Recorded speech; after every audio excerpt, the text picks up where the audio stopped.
이번 주부터 임기를 시작하는 임현택 대한의사협회 회장 당선인. 임 당선인은 이번 사태는 권력 남용으로 촉발된 의료농단이라면서 정부의 사과를 요구했습니다.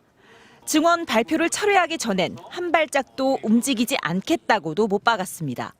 2,000명 의대 증원 발표 그리고 필수 의료 패키지 정책을 백지화한 다음에야 다시 원점에서 논의를 시작할 수 있다라는 입장을 오늘 새로 구성된 의협대의원회도 이와 뜻을 같이 하는 결의문을 채택했습니다.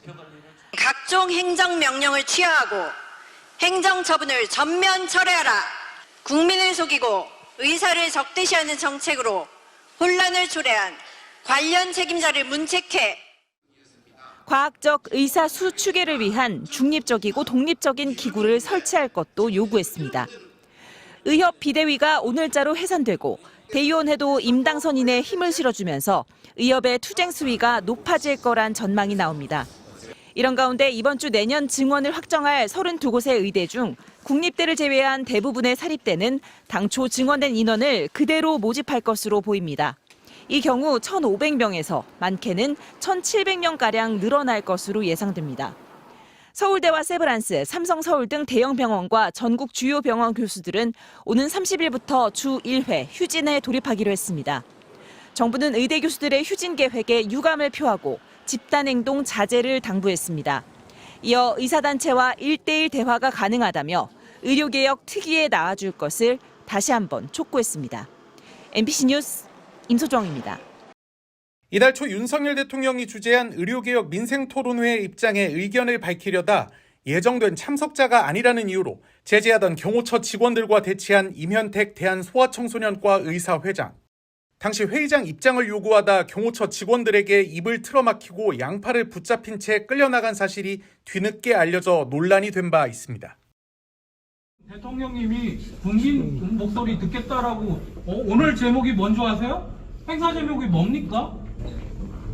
뭐 저희 다 알고는 있습니다. 예, 알고는 있고요. 이렇게 의료계 대표자가 왔는데 대통령님이 말씀을 안 듣겠다는 말씀이세요 지금 대통령이 임 회장은 김태구 의사협회 비대위원장 등 다른 의협 간부 4명과 함께 전공의 집단행동을 교사 및 방조한 혐의 등으로 어제 정부로부터 고발도 당했습니다.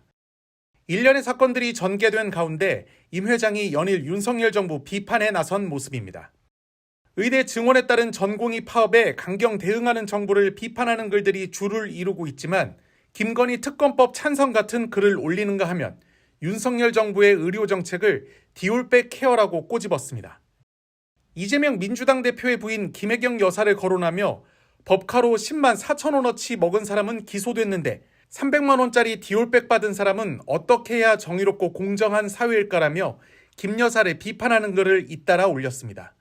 또 어제는 김건희 여사가 운영하던 코바나 콘텐츠 사무실을 직접 찍은 사진과 함께 코바나 콘텐츠 사무실이 폐업했다. 증거 은닉인데 구속수사해야 하지 않느냐는 글을 올리기도 했습니다. 임 회장의 이런 글들이 화제가 된 건 그가 원래 전임 문재인 정부와 이재명 대표 등을 향해 저주에 가까운 막말을 퍼붓던 인물이었기 때문입니다. 2019년 독감검사 급여와 토론회 때는 의사회 회원 3명과 함께 단상을 점거하면서 드러누운 모습이 화제가 됐습니다. 또 지난 2021년 이른바 의사면허 정지법 문제와 관련해 민주당 강선호 대변인이 국민은 살인자도 성범죄자도 아닌 의사에게 진료받을 권리가 있다고 브리핑하자 미친 여자라며 반발했습니다. 또 같은 해 이재명 당시 경기지사가 의료계 총파업 조짐을 비판하자 김부선 씨 얘기나 자세히 해보라, 시정잡배 수준이라고 비판했고 최근에는 이 대표 피습 사건 당시 헬기로 서울대병원에 이송된 게 업무 방해죄에 해당한다며 검찰에 고발하기도 했습니다.